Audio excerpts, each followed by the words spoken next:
What's going on YouTube? It's Tej back again with another video, and today I'm dishing out 32 winners from this past Senior Bowl. Weeks of practice was great. The game yesterday was, mildly entertaining, but it's mostly about the week of practice versus the game. But we will mention the game and especially a couple of the defensive playmakers who got their hands on the football a ton. But guys, let me hear your list of Senior Bowl winners down below in the comments section, especially if you were there or you were just kind of following it pretty intensely on socials or watching the live feed. Any way you did it, I want to hear who you think some of the biggest Senior Bowl winners are, who some of the biggest losers were. We'll talk maybe a little negative at the very end of this video. And this is just for reference in a loose order. I'm not necessarily one guy, the next guy is necessarily a bigger winner. It's almost like in groups of fives. Like I feel like every group of 5 guys, I feel stronger and stronger. Yeah, this group made a little bit better, progress in regards to their draft stock. This guy made a little bit bigger of a name for themselves. So kind of think about it as groups of 5s. But hey, we got 32 guys to talk about, so let's go ahead and jump right into it, starting with Marcus Rosemary-Jack Saint. He obviously comes in a little last year, but I think he boosted his stock a little bit. Kind of a Andre Yoshivas from a year ago. Big athletic guy coming from a Power 5 school, which is definitely a big draw. Had the touchdown from Spencer Rattler in that first quarter. Showcase, hey, good athleticism, good press, got off the line of scrimmage, beat the defender, and high point the football. So just enough to kind of intrigue teams. I probably had like a fifth, estimation, 5th round estimation valuation on him. And I feel like now maybe the back of the third's plausible, like kind of when we get to those comp picks area, late 90s into the 100s. But 4th round probably a good spot for him. I'm pretty sure that's where Yoshivas went last year to Cincinnati. So I think that makes a lot of sense. He might ultimately still be a 5th, but maybe, I don't know, maybe he caught the right team's eye, kind of like, Yoshivas going to the Bengals. So I think he performed well, and, we got 32 guys to talk about. So wanted to include him here. And then we get to a couple of linebackers here.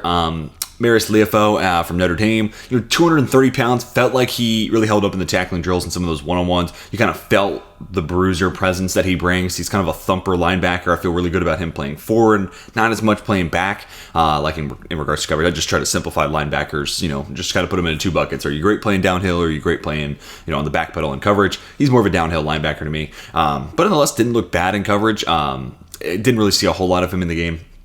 So not a lot to mention there, but just felt like a nice little run-stopping type of linebacker showing throughout the week of practices. And this is a pretty light linebacker class, so that also takes us to JT Bertrand. I think Bertrand pretty comfortably was better than Liufau, but, got to get both my Notre Dame guys on here, I guess. But yeah, Bertrand was really praised for his communication, and, picking that up quickly, I think speaks volumes. I think that's something that scouts and coaches are really going to dig, because eventually, he's going to be learning a brand new playbook and kind of insert in the middle of a defense. And if he's a vocal leader, then you'd love to see that addition. So, but also looked pretty good sideline to sideline coverage. I think he was fine in run defense as well. Another guy that, the game wasn't, a massive turnaround like it's going to be for the next guy. But yeah, was praised for his communication, looked solid in the drills. And, I kind of think in a weak linebacker class, that might be enough for both Liufau and Bertrand. It's like, okay, we were thinking about them maybe somewhere on day 3. Maybe we take them, first pick on day 3. Now we're taking them in the 4th round versus waiting to see where they go in the 5th and 6th. Or maybe a team's like, hey, you know what? I like what we saw from Bertrand. Let's take him here at the end of the 3rd.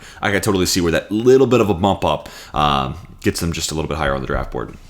And then Cedric Gray, I think Liufau and Bertrand probably popped a little bit more in practice. Gray definitely popped the most in the game. Like, this guy was everywhere. And kind of makes sense because at UNC, just kind of going back to those 2 buckets, more of a back pedal linebacker to me than a downhill linebacker. But man, he played the run really well yesterday. Felt like he was shooting gaps. Felt like, you saw his athleticism, truly on display, which is huge. In linebacker and running back, they're the kind of 2 positions that the game might weigh a little bit more heavily than the one-on-ones, just because, like, hey, look, you're a linebacker going against, running back in one-on-ones. Like, that's a tall order to win. And a lot of times, there's not many other things besides those one-on-ones that they can really pop in and flash. Like the red zone drills, what are they going to really show there versus a receiver or quarterback? They can raise their stock in those drills. But Cedric Gray, I think in the game was the best linebacker on either side. So having him pop there, and he plays a position where the game might matter a little bit more. Ultimately, I think he was the biggest winner of any of the linebackers this week. Then we get Jaquan Jackson. Nice little field stretching slot. Kind of see a lot of Elijah Moore in him. Really shifty after the catch as well, and he looked really good in the one-on-ones. Good press, too. Good getting off press, excuse me. You got to worry about some of these little more smaller, slighter build. He's not the smallest guy. He's actually bigger than Elijah Moore. But you always have the question is, okay, can you beat press? And, you're seeing a lot of that at the Senior Bowl, and he looked great. Not only with, using using his arms and, avoiding that contact at the line of scrimmage, but also just first step explosiveness. Like, it's hard to get your hands on him if he's by you. You know what I'm saying? So I think we saw everything you would want out of field stretching vertical slot. I mean, it's a deep receiver class, so like he was probably someone 4th, 5th range. I could see a world where he goes somewhere in the 3rd. Like a team that's looking for a spark plug. Like, I don't know. Like the Eagles kind of came to mind. Like someone who's a little bit more sure-handed version of Quez Watkins. That could make some sense. Or, I don't know, if Cleveland wanted to move on from Elijah Moore, that's, again, kind of the player that he kind of made me think of. I thought a lot of Elijah Moore coming out of Ole Miss. So that type of slot receiver, yeah, okay, he can be a part of the underneath stuff, the yards after the catch component, because he's kind of a jackrabbit with the ball in his hands. But also, man, this guy, like, we get him on that, slot fade. He could be a big-time playmaker for us there. So you got to be looking for this type of slot. But, yeah, I think he just looked explosive, which, coming from Tulane, how does that explosiveness weigh versus his conference of, playing in college football versus these guys who are playing in the NFL? And guess what? It popped for sure. And then we get to Michael Hall Jr. This is an event that definitely caters to Michael Hall Jr. This guy, with one-on-one reps, is, like, born to win.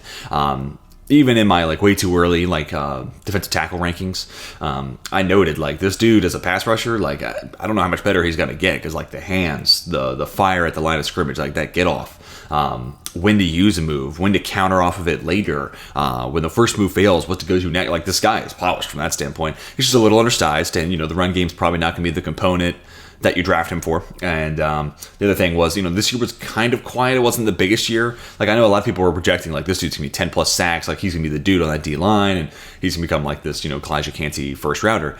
Didn't quite happen. It was just kind of more of a modest season. But you see clips of Mike Tomlin firing him up, and coaches, both head coaches and assistant coaches, that they all seem to gravitate towards Michael Hall because he's just whipping butt. And those one-on-ones, which again, he's super quick, he's super twitchy, he has refined pass rush moves and hand usage. So it makes a lot of sense. But that being said, because it was a little bit of a modest season, a win, a good showing here at the Senior Bowl goes a long way to repairing his stock. So yeah, honestly, it wouldn't shock me if he ends up being somewhere first 2 rounds. I was kind of thinking, yeah, we'll start sprinkling Michael Hall in once we get to my 3rd round edition of the mock draft. But now it's I don't know, man. There's a couple teams in that 50 to 64 range that could definitely use his services. And then Braden Fisk, man, another guy that really popped in the game, but he had some good practices too. And one, he's a behemoth of a human being, big body guy, but he's pretty quick. So you see a couple clips of him just ragdolling centers, but you also see a couple clips from practice where it's dude, that first step is really underrated for someone that size. And then he gets in the game, which, by the way, he is asked to switch teams. He went from the American team to the national team, I think. Maybe it's the other way around, but either way, really weird kind of thing the day of. But he handled it great. And the first quarter, I felt like Braden Fisk was the story. Braden Fisk was making plays really all the first half. I felt like every time I was looking up, Braden Fisk is making a play. He's getting in the backfield. And even if he's not making the tackle, there was a play at the very end of the first quarter where I think Cedric Gray ultimately got the tackle. But Fisk basically, took away the cutback option. He basically forced the running back into an alleyway where Cedric Gray was, clogging it up. So he kind of directed that traffic right into a teammate. So yeah, I think he did an awesome job kind of boosting up his stock, and was probably, again, kind of a 3rd rounder. And now I'm after you get past Devondre Sweat, a team that wants, a 2-gapping nose tackle, but also wants a little pass rush juice behind it, Braden Fisk could easily go in the 2nd round. So good on him. And then we get to Spencer Rattler. He's going to be the only quarterback on here. And look, I don't think any of the QBs massively improved their stock, and I don't think any of them really messed it up either. I think some of the hate that guys like Bo Nix got on Twitter, I saw, and Penix got some flack too. I think that's a little overblown. Hartman struggling in the game, that I buy into a little bit more. As much as I'm a Notre Dame fan, you start the game 5 of 17 passing, yeesh. But nevertheless, Rattler was the one guy where I was in the practices, one, again, going back to my point, I guess, you get a lot of flack, but you're learning new, timing with these receivers. The playbook's new. Everything's new. And they got a little better throughout the week. And I think Bo Nix looked pretty good in the red zone drills. Michael Penix definitely showcased some good arm strength. But I think Rattler throughout the week was the most consistent. Didn't have quite the pitfalls that some of the rougher throws for Nix, where it's just a miscommunication with the receiver. We didn't see that as much with Rattler, or just kind of a off the mark throw from Penix. We didn't see that with Rattler. Then he went to the game MVP. I don't really worry about that, but he did look poise on that drive, that opening drive, which is something you'd love to see. And I think at this point, he showed, again, he wasn't all world. This wasn't oh my God, Spencer Rattler's back in the 1st round. No, it's more so he went from probably somewhere in the 4th round to me. I still thought there was too much talent to where I don't see him making it past the 4th. But now, you get in the 90s and the hundreds, and like whether it's a trade or it's just a team that's like, hey, we could use that next guy. Like, I don't know if you're the Jets. Are you thinking about bringing him in as like a backup option, depending on how free agency? Like, I could totally see them prioritizing veteran like a Gardner Minshew just in case like Aaron Rodgers gets hurt again. But at the same time, like Spencer Rattler learning behind Rodgers could be really appealing as well, or just any one of those teams that has kind of an aging quarterback. Like, could this be the next guy in succession? Or if your guy's on a 1-year deal, like let's just say Seattle, let's say they decide to roll out with Geno Smith, they don't make a prioritization in the first round. Could Spencer Rattler be a guy they kind of draft and stash in the third? Could Tampa Bay do that depending on the Baker Mayfield contract? A lot of interesting possibilities. And now basically, it's tough. Like, I'm trying to do this in order, and weighing it is tough because some guys going from 4th rounders to 5th rounders, wow, you moved your stock, 30 picks or so. And some guys will talk about the top. It's like, nah, they went from like a top 32 guy to like they're not getting out of the top 20. And like it's like, okay, that's 12 spots. But where it is in the draft, I think plays a key factor. And then for Rattler, I think getting out of the 4th round, getting into that late 3rd range, just makes it a little bit more of an investment. There's a little bit more weight to when you say, yeah, we used a day 2 pick on him versus, yeah, we used a day 3 pick on it. It's whatever. And I just think he did enough here. And honestly, you know what the biggest thing he showed? He showed maturity, which I know that like the QB1 thing is probably a little overblown. Look, he's a 17, 18-year-old kid. I said a lot of stupid stuff that would have turned off a lot of people. Like it would have rubbed them the wrong way for sure. And he kind of had the same thing. But I can't lie. Throughout practice, post-game, in-game, like all of it, he just looked poised. He looked mature. He looked ready for this moment.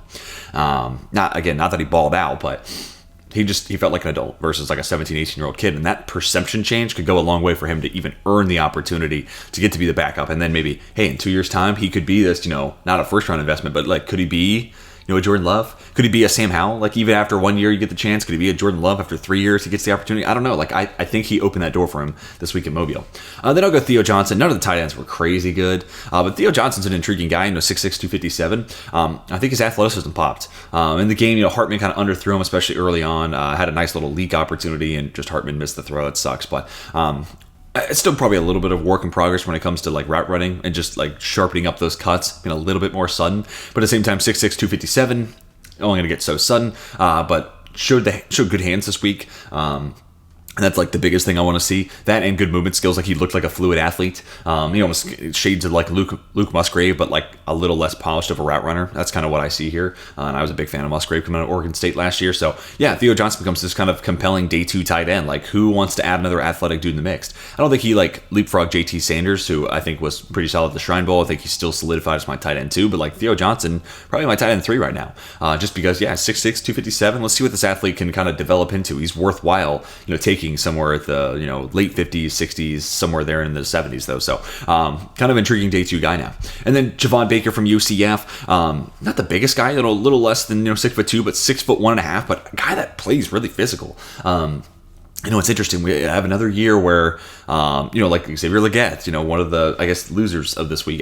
Not nearly as much as Tez Walker. Tez Walker to me is the single biggest loser. If anybody's wondering, I think Tez Walker was the guy who lost the single most money this week. But Legette kind of continues this tradition. Listed at 6'3", comes in at 6'1", and like he's also like 10, 15 pounds lighter than what he was listed at USC, or South Carolina, excuse me, which is interesting.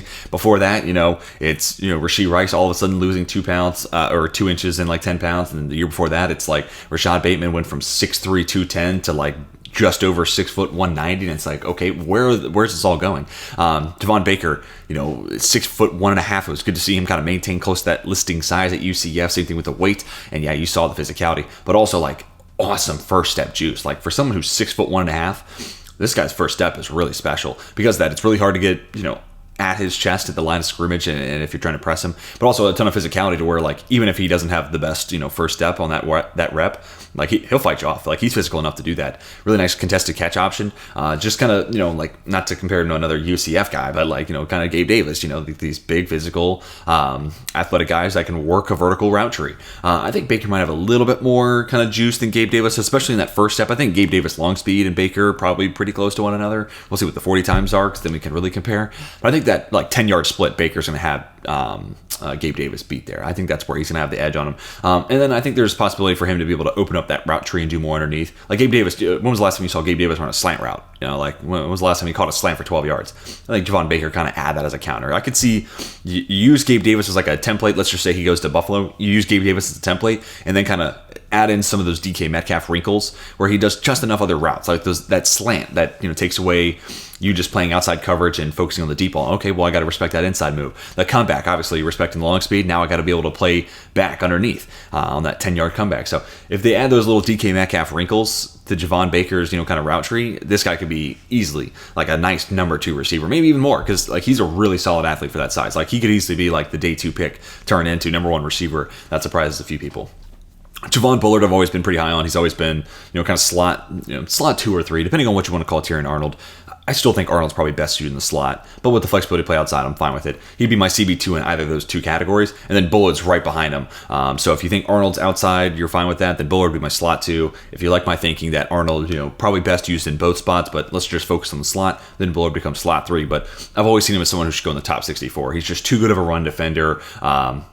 Honestly, just like the instincts are there. Kind of shades of Brian Branch, where it's like the guy sees the game moving faster than it actually is and always puts himself in the right spot because of that. And also really good like coverage ability. Like this is not just like another run defender in the box, someone you can use as a blitzer. Like shades of like Mike Hilton here. But honestly, at this point in his career, might be a little bit better in like man coverage than Hilton was. But yeah, I mean, comfortability in zone. He was actually playing a lot of safety this year at Georgia. We're going to talk about Tyke Smith later on. Smith and Bullard to me are both slots, but because you can only have one guy there at Georgia, one of these guys had to play deep safety. Bullard became that guy, and because of that, more than comfortable with him being used sometimes in that option, but you can see the fluidity in his movement skills and zone coverage, but also I think he's more than capable to be able to play some man out of the slot if you're bringing a man blitz or something like that. Big fan of Javon Bullard. I think he only solidified even more so. He'll go somewhere in the top 64. Cam Hart. For someone who's 6'3", like I think he showed some good movement skills. He didn't win every rep, and kind of retrospect, I wish I could have flipped Hart and Bullard here because I think Bullard had a slightly better week, but Hart didn't win every rep. But he showcased, I'm 6'3". I can go get guys at line of scrimmage. I can play with that physicality. And I'm also like not as immobile as you might think for someone 6'3". Like he's got enough change of direction and steer ability. Like I don't think his 3 cone's going to prohibit him from being drafted. Like that was always kind of my concern. These 6'3" corners, what's that, range of motion look like? Sean Wright had like a notorious bad 3 cone. Still got drafted by the Cowboys. But, like those big corners sometimes, flipping the hips and turning is a little bit of a struggle. Joey Porter Jr., the Pittsburgh Steelers, did not run a 3 cone last year, probably because maybe there was something to hide there. But ultimately, that's worked out fine. But now I don't feel so worried about what that 3 cone number is going to be. I think he's going to be just fine, probably like middle of the pack, not great, but it's not going to be like, okay, we can't draft this guy because he can't turn his hips. But yeah, I think he showed enough physicality, and that size and ability to go press that like a team that runs a lot of man coverage or is maybe specifically missing that man press corner, like they're going to draft this guy. Like, and I'm still thinking probably 3rd round. I've had the itch to kind of get Cam Hart in some of my 2nd round mocks just because I don't think he's as bad as some people want to make him out to. I also will say like the other corner at Notre Dame, Morrison, like teams were attacking him, even though he's probably got. Like, if either one of these 2 guys, like, Cam Hart's not going to go in the 1st round this year. I'd be shocked if that happens. Morrison, with another year of college football, there's a pathway to where he maybe could. But Morrison was the guy that teams were targeting a lot more than Hart. He had almost double the amount of targets that Hart had this year, which I think also speaks volumes here. So, kind of intrigued by Cam Hart. I think he's like a solid round 3 option. Maybe he gets somewhere there in the back half of the 2nd for a team that kind of needs a man press corner in specific. If they're missing that skill set, Hart could be someone they're trying to prioritize. Ray Davis, nothing flashy here, just like a solid week of practice. Looked good. It was a guy that kind of gets lost in the shuffle a little bit. Kind of shades of being a poor man's Blake Corum. Really solid balance and contact balance as well as vision. Good burst right as he gets the ball too. And good vision too. That's the number one thing. Like, can you see the hole and hit the hole? Like, I think Ray Davis has got that. And again, not necessarily the week of practice is not going to be anything for the running back to like, oh my God, got to draft this guy in the 1st round, or really change the narratives, but also caught the football well, which boosts his stock for sure. We'll talk about another running back in a little bit that had pass catching ability, definitely shot him up the board. Ray Davis, I think, moved his stock maybe like a round, like 4th round, maybe he goes in the 3rd now, 5th round, maybe he goes in the 4th. Like, I think he bumped it up by about a round, kind of like some of the other guys in around this range. Then we get to Cam Kitchens. Yeah, I think you just saw the flexibility with what you can do with this guy, and I think what's going to ultimately solidify Kitchens as my safety 1 over Newbin. As much as I love Newbin as that true center field over the top free safety making plays as a ball hawk, and he's a good enough tackler to be that last line of defense. Cam Kitchens can also be that, and I think take him away from Miami, take him away and put him in a new environment where it's like, hey, we don't need you to be a risk taker all the time. We have other guys who can do this. Like, Just play your role, and you're going to have a lot of success because you're a damn good football player. Don't try to overextend yourself like he did his last year at Miami. I think that kind of reels him in. But also, like, really good tackler inside the box, a little bit more than I feel Newman would be. He's more of that last line of defense, can do it enough to prevent 6 being put on the board. Kinchin's like, if you played him in the box, I'd be fine with that. I think he's really good. And then also the man coverage ability. Like, I definitely think he's got the leg up on Newman there as a man coverage defender. So you can play him in a slot if you're bringing a man blitz, or just because you're playing CeeDee Lamb and the Cowboys and you feel like Cam Kinchin's in man coverage is your best bet, So just more flexibility, more versatility. I think he could also be an awesome free safety playing single high over the top. Like, I think he has that skill set just like Newman, but he just does so much more. I think he showcased specifically the man coverage ability this week is going to solidify that he's my safety one. Then we get to Laiatu Latu. And, I heard some people say he was in the negatives. I don't know. I think he showed everyone what he needed to show, which I think for an event like this was one that he needed to do it for. Just because, like, the Combine's not going to be Laiatu Latu's game. Like, he's not going to be Trayvon Walker. He's not going to be 99th percentile across the board. That's not Laiatu Latu. I think he'll be somewhere between 50th and 70th percentile in enough drills. 60-something percentile in the 3-cone. Upper 50th to low 60th percentile in the 40, just enough, 62nd percentile, 10 yards, but just enough. Like, he'll be athlete enough to play in the NFL. But the reason he goes to this event is because, dude, I got move on top of move on top of move. I'll show you this, counter with that, make you think I'm going this way, go with that, full arsenal of pass rush moves. Like, it's too much to list off because he legitimately has every move in the book, and the hand usage is just phenomenal. He does not let offensive linemen get their hands on it. I've been saying this entire draft cycle, and now he just went out and posted that on film at the Senior Bowl in a draft setting. Like, these guys are going to play in the league like me, and I'm whipping their tail. And now that's not to say that, like, he was electric, awesome, won every rep, anything like that, but I think a lot of people had high expectations that he'd win those one-on-ones, and he did that, and he met that expectation. And to me, that's enough to say, yeah, even with the medical stuff, like, as long as he gets, like, the green light from teams, like, he's not getting out of the first round, and he's probably not getting out of the top 24. Like, my last few mocks, I've had him kind of fall down to mid to late 20s because it's like, yeah, that medical stuff can be hard to predict. He's still my edge 3, and I still think he should go somewhere top 20. But I think this event just showcased, yeah, dude, like, there's going to be a team that, like, I don't think the Bengals take him, but, like, a team kind of in that situation where it's like, we probably should have been better than we were last year, and now we get to draft an NFL-ready pass rusher.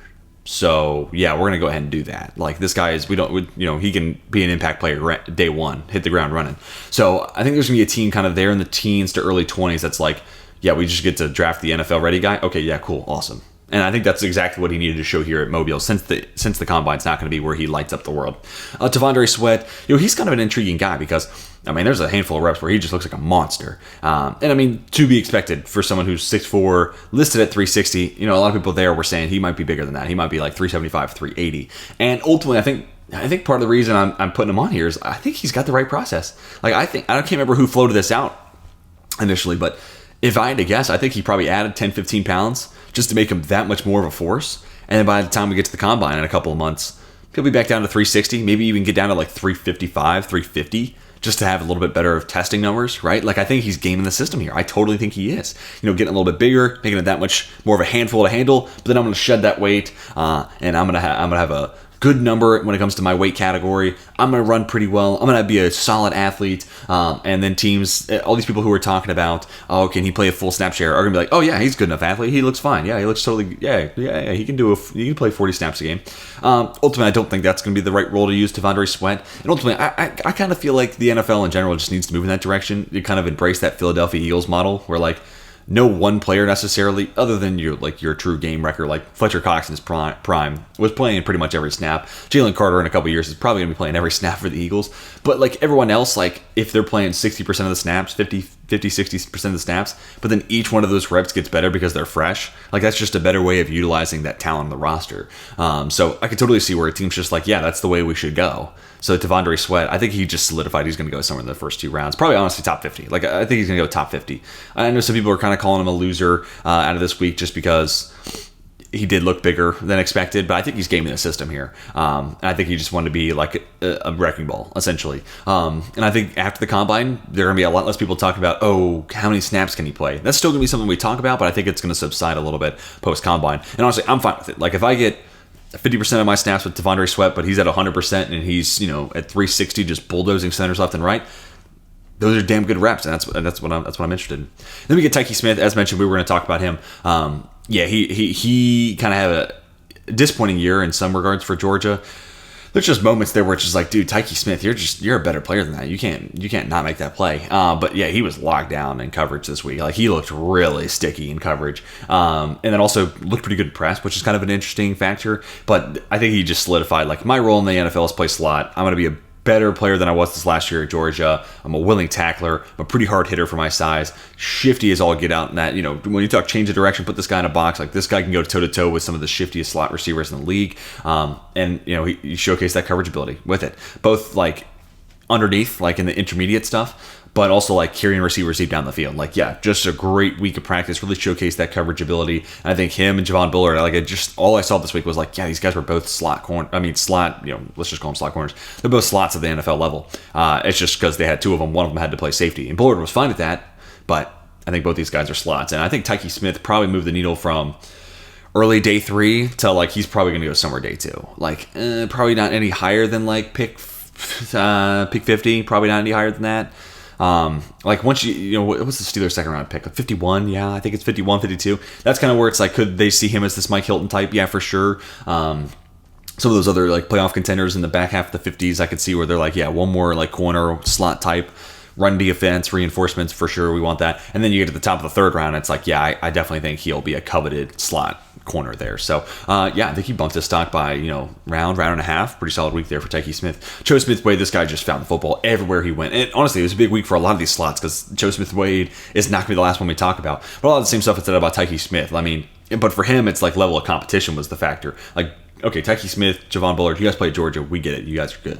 But like Joe Smith-Wade, it's like Washington State, what does that look like at this level? And he held up. He more than maintained level of competition. Shifty, both carrying receivers deep down the field, showcase that long speed and coverage ability, but also that, when in, a phone booth, can you man up a guy from the slot? And he looked super shifty. The change of direction skills fully on display. Got a pick in the game, which I think just kind of speaks to, like, these slot receivers. Like, these slot corners, like, some of them I think have the skill set for it, and some of them have the instincts for it, which sounds a little dumb. It sounds like, I'm trying to categorize something that you can't really put, like, a value to, but, like, Brian Branch has the instincts to play slot.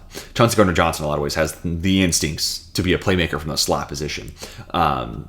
And I think Trent McDuffie kind of the same stuff.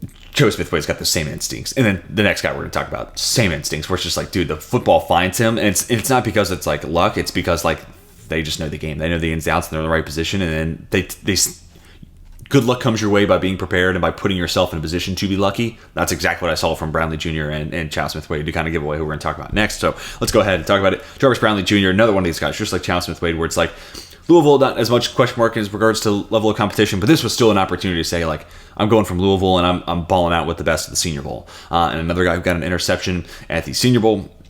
And the ball just kept finding them in that setting. But then just in the week of practice, again, in the phone booth, change of direction, shiftiness, fully on display, getting guys to line of scrimmage was there. It's just super, super sticky coverage. And now this becomes a really interesting draft class just for drafting slots. And I have a video on the channel, not to, like, continue to plug this away, but why I think slots become the most important position in the secondary and maybe on defenses in general. So definitely check it out if you haven't seen it already. And this draft pool, like, I think there's a lot of ammunition for teams to kind of grab these guys in the third round and all of a sudden really change the complexion of their defense. Like, I think Chow Smith-Wade, Jarvis Brownlee Jr. both solidified. They're going to go somewhere in the third round versus, like, these guys were not on a lot of people's radars, and then we're probably day 3 guys. I think they're somewhere in day 2, probably back half of day 2 in that third round range. But there's going to be a team that's like, yeah, we don't have that Chauncey Gardner-Johnson type. We don't have that slot corner that is not only great in coverage, but just like the ball, like Jaquan McMillan from Denver. Like, right on that 5-game win streak they had in the middle of the season,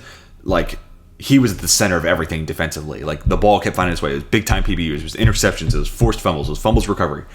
It was all him. And it's just because he kind of had those instincts for it. I think these two guys showed, yeah, we have those instincts and the skill sets to play that position, which is huge. And again, I think they're going to become third-round picks because of it. Dylan Laube just showcased, sorry, he got a little framed out of the picture. I had some last-second resizing I had to do. Anyways, Laube just showcased, I mean, he's going to get a ton of Danny Woodhead comps because of this, but, like, really nice receiving skills, and kind of that same, more shifty than quick, but enough long speed, good vision around the ball, kind of the old school. You see no gloves here, kind of has that feel to him. Solid enough in the game too, running between the tackles, which is good. You always want to see that. Like, not only are you a scat back, but can I trust you to run between the tackles? Looked pretty good in the game doing that. So solid vision, good blend of like shiftiness and a little bit of power. Like, I don't think either one is like, okay, this dude is the elusive guy in the class. You got to go after him if you're looking for a big play threat. Oh, this guy has all the power in the world. You want to prioritize him as the short yardage guy. No, he's just kind of okay at both of those things. Then I think you throw on like really soft hands, understanding of route running and leveraging against linebackers. What we saw this week, I think he just solidified like one of the first picks on day 3. Like he'll be a priority pick in the 4th round, which in modern NFL, like with running backs kind of value dropping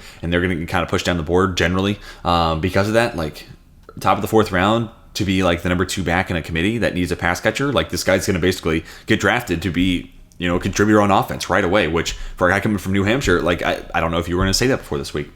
Christian Haynes, I don't know if he looked great at center, but he looked rock solid at both guard spots. And I think the flexibility, because he only played right guard at UConn, so to see him be able to flip over to the left side and more than hold his own, that's huge. So was really impressed, not only with his movement skills. I always saw him as a wide zone fit. He looked great, getting out and blocking on the move, but the strength too. Like this guy looked the part. And again, UConn questions are going to be like, his strength plays at that level of competition. What does it look like here? The strength played completely. So movement skills, the guard flexibility, both left and right, and showed he can play center. I think his better reps were certainly at guard, but the power was there too. It's not going to be a liability against NFL competition. Huge win there for Christian Haynes. Javon Foster, this guy that's kind of hung around in college for a long time, despite having really nice PFF grades. And I've always kind of assumed it's like, okay, he just might not be that great of an athlete. Doesn't look like he really like pops there. But like he looked fluid. Like his footwork was really clean. Like it may not be like super explosive, but like mirroring ability was there. So I'm fine with that. Gonna be interesting to see. I wish I could have seen a few more reps against like true speed rushers, like trying to get underneath his outside shoulder. That might have been what we needed to see to kind of highlight, okay, the speed guys are going to give him issues because he's just not that explosive out of his stance. But I think he held up across the board, like solid play strength, solid technique. You can see this is a guy where multiple years of starting experience has really paid off. And I mean, he's just like he's a polished product from that standpoint. And athletically, he didn't look like an outlier. So yeah, I think he kind of worked himself in this deep tackle class. Like Javon Foster's probably a 3rd rounder now because of this week at Mobile. And before that, he was probably like 4th, 5th round guy, just because, and we'll see what happens in Indy. Like I kind of have the right to change my mind. If he ends up putting up some bad numbers, he'll probably fall back in that same range. But I think here he showed I'm a better athlete than kind of my expectations were set at, and I should go in the 3rd round because of it. So big week there for Javon Foster. Dominique Pooney was another big winner, and like this man and Graham Barton, I'm just going to call him Flex Seal. There are Flex Seal offensive linemen because like wherever you need them, those 2 guys can plug in and play. Pooney took snaps at tackle, guard, and center this week and looked really good at all of them. The strength played at all 3. The movement skills certainly played at all 3. I don't think he's going to be a tackle. I think ultimately the arm length is going to move him inside. Really love what I saw at guard, but I'm intrigued by the possibility of him playing center as well. And basically, you're just going to get yourself into a pinch because it happens to every team throughout the NFL season, and Dominique Pooney's going to be able to step in and play wherever. I think he's going to get drafted to be a starter, probably at guard for some team, but then something's going to happen at center, and it's like, okay, we got to shift him over. We'll plug this guy in at guard. Oh, our tackle's down. Okay, we're going to slide him over, and he'll just start there for 3 games. Like I think he's just going to be that, like I said, Flex Seal option. Anything that keeps the offensive line together, like he's going to be the movable piece that wherever your next best offensive lineman is, he gives you flexibility to make sure that their 6th offensive lineman is the guy going in, not just your 3rd tackle. Because not always is that 6th, your next best offensive lineman always a tackle or something like that. Then we get to Ricky Pearsall. I mean, he looked more sudden out of his breaks than I thought he would be. Like a more shifty route runner than I had anticipated. But obviously tons of long speed and also a good frame, good size, pretty strong too. Like I don't think he's like a featherweight either. So just, I mean, he just looks like a really well-rounded athletic receiver with some big playability. Like he's a really intriguing. I think he goes in the 2nd round now. Like I really do. I think he's going to light up the combine with the 40. And again, with the suddenness, like I think the 3-cone could be solid, and that's just going to have teams buying more and more that this guy's going to get better and better as a route runner. I think he was solid as a route runner this week, but I think there's room for him to get even better after what I saw this week. And again, how sudden he was out of those breaks on top of the hands. Yeah, I mean, Ricky Pearsall probably moved up around. And then for some people, he was probably more of a day 3 pick. To me, I was like, he's athletic enough to where I want to see what that's about in the 3rd round. Now, I don't know if he gets past like the Kansas City Chiefs in the 2nd. All right, then Roman Wilson, another big receiver winner. Really, the big win here was like playing on the outside. The one-on-ones were against press, so you're doing it from the slot, but like you're doing it against press. So let's just in his case, let's just focus on it as like an outside rep, because that was going to be the question: can this guy be physical enough to handle press, from opposing corners? Because he's not the biggest. The arm length's like fine. I think his wingspan's a little bit wider or longer than he is tall, like maybe by an inch. But like, does he fight through that contact? Can he be a Tyler Lockett type, not a slot only type? And he really held up well against press. Played very physical. And of course, there was the clip going around of him against, I think it was Quinyon Mitchell, like two of the best players of the Senior Bowl. And he makes the one-handed catch along the sideline, got through the contact, kind of stumbled a little bit, but still made the play. Like, that went viral for a reason, because that was a super impressive rep. But he really did it all week. So I think this is going to be kind of a Tyler Lockett type. You can play him in the slot, you can move him out wide, and kind of let him be a field stretcher. He has that long speed. Wouldn't shock me if he runs, high 4.3s, low 4.4s. Like, this is going to be kind of, inside out flexible, big play guy, also be used as a yards after the catch. And because of that, like, he becomes a really intriguing third round guy. Because, good enough sharp right runner to play him in the slot. He could be an underneath dude. He's a good yards after the catch weapon. You can play him out wide and again, kind of use him as a Tyler Lockett field stretcher.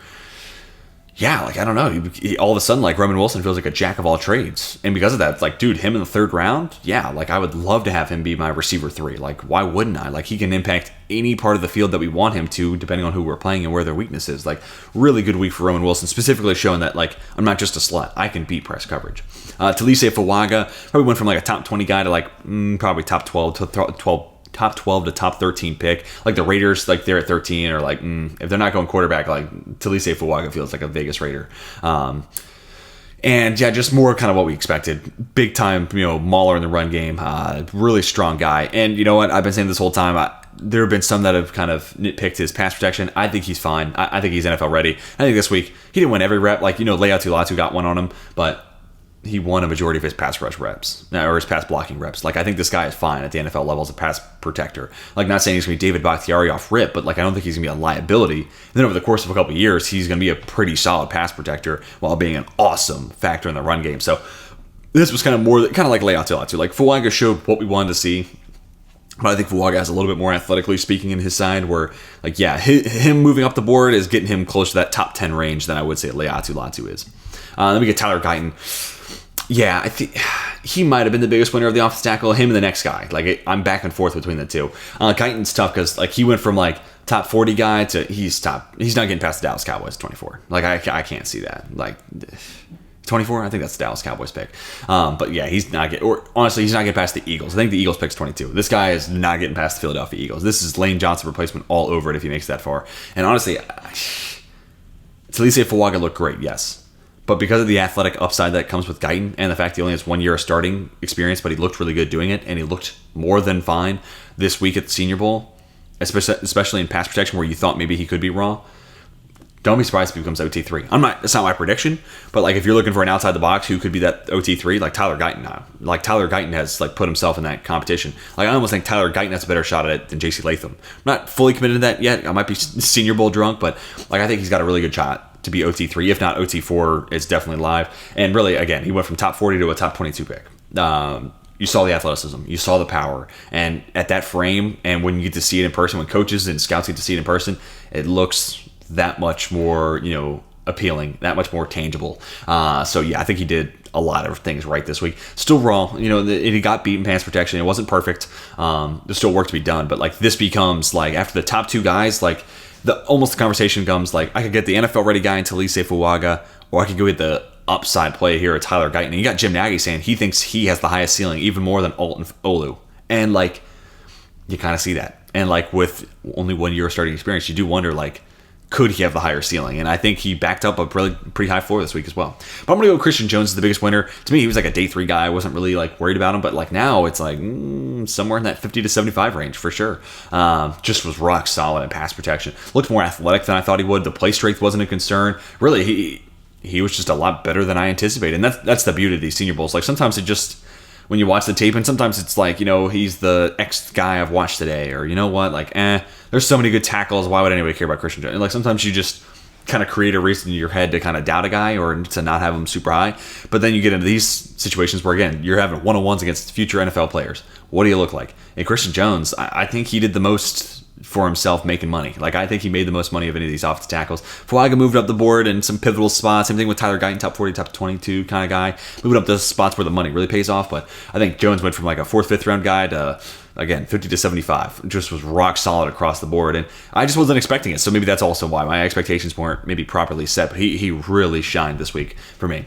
Now we're getting towards the top guys here. Ladd McConkey.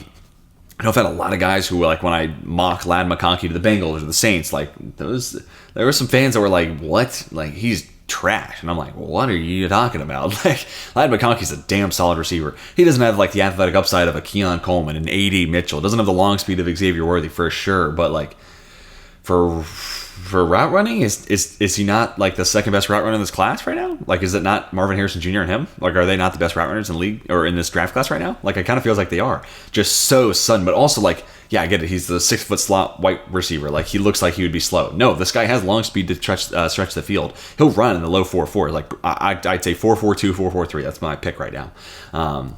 Like, this guy can be a field stretcher on top of that shiftiness. And when you have to respect that long speed, and then, oh my God, that guy just snapped my ankle running that out route. Like, this becomes a really, really fascinating guy. I think he can play some outside. Like, he'll probably be an Amon-Ra St. Brown type of, like, rotation. 70% inside, 30% outside, somewhere, like, around there. And I think that's fine. Just because, the long speed, I do want to see him play out wide a little bit, test, the ability to stretch the field. But it's the slot stuff. And again, most offenses now are utilizing 3 receivers more than ever. Most defenses are utilizing nickel packages as their base, like 3 receivers, 3 corners. It's kind of the baseline now. So, like, I think Mike Renner tweeted out, like, the Carolina Panthers, if he gets to 33, like, they got to sprint the card in. Like, you can't tell me Ladd McConkey would not just be an Adam Thielen upgrade. And, like, if this team, Dave Canales is really pumped to work with, Bryce Young, they go out and get a free agent, big time free agent, or make a trade for a Mike Williams, and then, like, draft a Ladd McConkey to be a Tyler or an Adam Thielen upgrade. Like, how could you not be excited to see what that offense looks like? So, look, guys, he's going to go top 50 for sure, top 40 probably, honestly. He's just way more dynamic than I think a lot of people want to give him credit for. Darius Robinson, he won the overall, like, practice player of the week. And for my money, second best defender of the week. I don't know, like, it's tough. Him and the guy that we're going to talk about next, I think is next. Either one of these guys, you could tell me are the best defensive players of the week. I'd have been just fine with it. But Darius Robinson, like, you're going to see the Charles Omenihu comps, and it's because it's just there. Like, it's totally there. Like, you start him out wide, he plays edge on early downs, runs situations, and then as you get into obvious passing situations, third downs, you move him inside. Like, this guy can play all 3 downs, and he can play literally anywhere on the offensive line. Not only because, like, he's 6'5" and has a ton of strength, but, like, the arm length, like, it's just electric. And then you saw all those tools and traits get put on display. 8.5 sacks this year at Missouri, but yeah, that's in the SEC, but you're doing it for Missouri. It's not like doing it for Alabama, all that sort of stuff. You hear this stuff all the time. This week, he did it against, this Senior Bowl competition, like future NFL players. So, yeah, I'm not quite all first round. Like, this guy's definitely going to go top 32. He certainly could. Like, if, let's just say, the Ravens, I think they're at 30 now, pick 30, like, totally could be their guy. But that being said, I think the floor is whatever the Ravens' second round pick is. Like, I definitely don't, it was 62, I guess. Like, he's not getting past that. Like, this is definitely, like, no worse than the Ravens' second rounder type of position here for Darius Robinson. But he's probably going top 50. Just, again, all downs flexibility, inside out, great run defender too. And with those arms, that arm length, you would kind of expect that. Win with power, enough moves too to be a polished pass rusher. Like, you name it, Darius Robinson showed it this week. And yeah, it came down to him or Quinyon Mitchell, who was the best defensive player this week. And you could tell me either one, because Robinson for me was probably more of a 3rd to 4th round guy, somewhere in that 75 to 110 range. To now, it's like, yeah, he's going somewhere between 25 and 50. So that's a pretty big, sizable bump up the board. Quinyon Mitchell went from, like, probably somewhere in that 20 to 40 range to, like, if he gets outside the top 20, I'm going to be kind of shocked. Like, I'm going to be pretty surprised by that. And specifically, like, the Colts feel like a great fit. The Steelers feel like a great fit. Kind of those teams there in the teens and 20s. Like, I just can't see him get outside the top 20. So, big week for Quinyon Mitchell. And I'll save that for when we get to the top guy, who I think was the overall winner this week in practice. But Quinyon Mitchell, again, level of competition was going to be the huge concern. But yeah, he fit. He matched the level of comp for sure. Like, he looked the part. Long speed, the press ability, and like he's not even 200 pounds, but like he might be as physical a corner I've ever seen, specifically for a sub 200 pound corner. Like, OD amounts of strength, but great ball tracking skills, great press ability. Like, you name it, he put it on display this week. And this is widely considered to be a zone corner.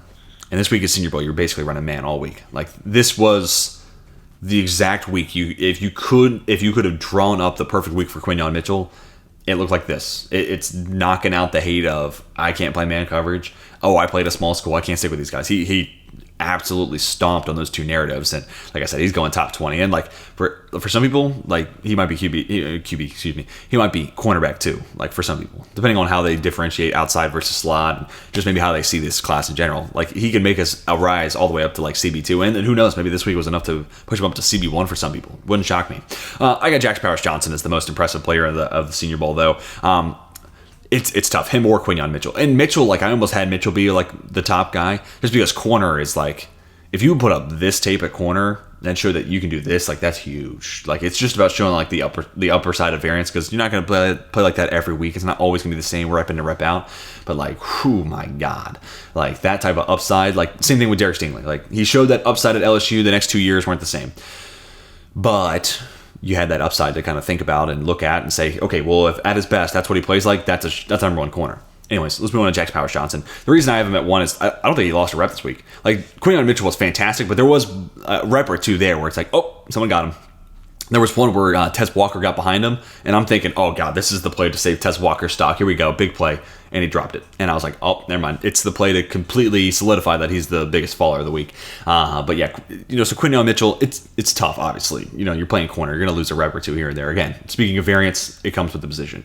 But Jax Powers Johnson, I don't think he lost a rep at guard or center. And the fact he came in at 334, I'll say I think Tyler Linderbaum has been the best center prospect I've scouted. Him and Frank Ragnow, and probably Ragnow, honestly. I think Jax Powers Johnson is the best center prospect I've scouted. I think he is. So like as a Steelers fan, I am like watching him throughout the Senior Bowl very intently. Like, please God, like I want to get this guy so bad in the second round.